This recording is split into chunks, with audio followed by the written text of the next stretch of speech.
In 1997, Tarantino released his third film, Jackie Brown. Now, I was super excited for this because I had absolutely loved Reservoir Dogs and Pulp Fiction, and I was a huge fan of Elmore Leonard. There's something really kind of fun about his novels, driven by these great characters with great dialogue, and mixed with someone who does that visually on film was a really interesting aspect for me.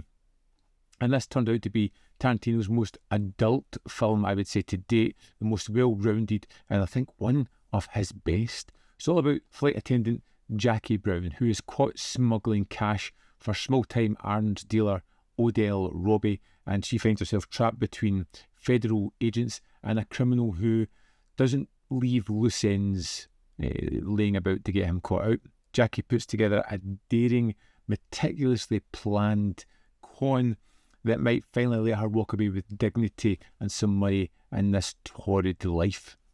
You know where it came from. It's not like it's somebody's life savings.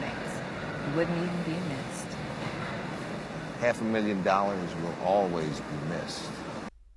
One of the greatest things about this film for me is the characters in their situation. These aren't young people. These are people who've had long lives, who've been through the ringer. Jackie is in her mid-40s. She finds herself in a dead-end job that she doesn't really love, but just does it because she can.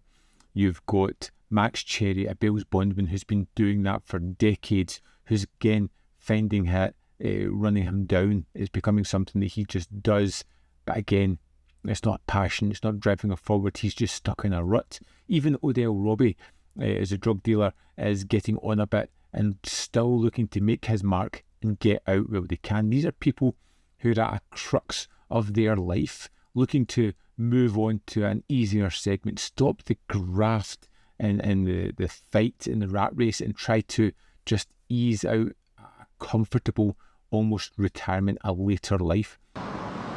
Could work. She handles the cops, right? It's something that really speaks to me. The more as I get older, the more I watch this film, I love the fact that it's focusing on these characters in different aspects of their life than where films would normally focus on. Now, unlike Pulp Fiction and Reservoir Dogs, this film is a lot more restrained. We spend a lot more time with the characters. We understand their motivations. We understand what they are after. The violence is far more restrained here as well. And the tension comes from the strategy, the timing, and the implementation of these plans that could go wrong at any minute. It leads to some wonderful set pieces later on. I love the fact that this is adapted from Rum Punch. I think it gives Tarantino a real solid structure, and he gets to focus on things that he loves to focus on, whether it be the music, whether it be the situations of the characters, the dress, some of the dialogue. He's got this framework that allows him to just put his shine onto it, and I think it comes through in the film really well. See, that's how that shit works. You get your ass in trouble, I get your ass out. It is like steeped in blaxploitation, cool soul music. It's lived in spaces, and it does all this without parody or irony.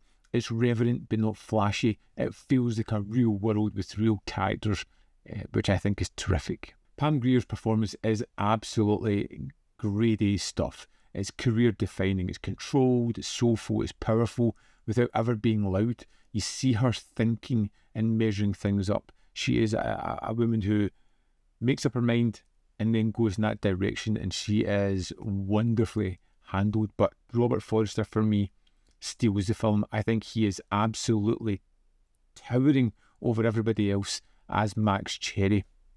He's a decent man, he's observant, he's quietly romantic, he is stoic, and he just wants to kind of move to that next stage of his life as well. And he's stuck between a rock and a hard place. Kind of likes Jackie, wants to help her out, sees all the angles and realises that she's stuck in a situation and he could help her through it.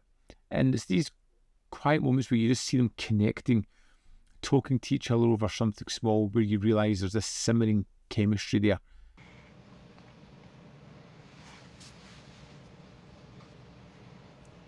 I'll send you a postcard. Will you? I I sure will, partner. I would say that this is Tarantino's least indulgent movie in the fact that the dialogue really serves the characters, building up who they are into various situations to things that will come back later on. It's not about quotability, although there are quotable lines here. It's all about serving the characters first rather than the coolness of the film. It feels closer to a kind of 70s crime drama rather than one of those kind of postmodern genre mix-up type of films. It seems to have these characters who, like the characters in the film, have been a little bit discarded by everyone else, who still have a lot to offer and do so throughout the film. This is a fantastic movie. That's one that I love just reveling in. I love to marinate in this film and enjoy everything that's going on. It's utterly wonderful. And this edition on 4K from Imprint is terrific as well. I loved seeing it first time in 4K, and it was just wonderful. I would love to know what you think of Jackie Brown. Do you love it, hate it? Where do you think it lands within Tarantino's filmography? Let me know in the comment box below. As always, there is more content up here. You can see more of my stuff. In the description box below are links to Patreon, membership program, and manvfilm.com. Always, in which you can support me. Thanks for watching. See you next time.